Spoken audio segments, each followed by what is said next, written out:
A Xunta de Goberno da Deputación de Ourense aprobou esta mañá un conxunto de 7 acordos que mobilizan 652.000 euros, dos que 610.000 se destinan directamente á cooperación con concellos e 42.000 a apoiar entidades culturais e deportivas da provincia. Dentro da cooperación con concellos, hoxe toca resaltar un dos aspectos que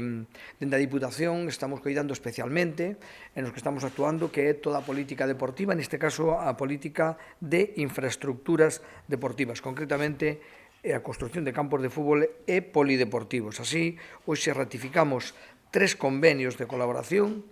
cos concellos de Cenlle, de Viana do Bolo e de Vilamarín, que supoñen impulsar definitivamente varias instalacións deportivas. Tamén se lle concede unha subvención ao Concello de Nogueira de Ramuín de preto de 100.000 euros, 95.200 euros para unha obra de beirarrúas e soterramento de redes na travesía de San Miguel,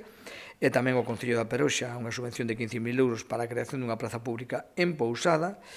En definitiva, estos foron os acordos máis importantes. O presidente da Deputación, Luís Menor, subliñou que estes acordos reforzan o obxectivo estratéxico do mandato, apoiar os concellos con proxectos reais que melloran a calidade de vida da veciñanza, con especial atención ao deporte, aos espazos públicos e ás infraestructuras municipais.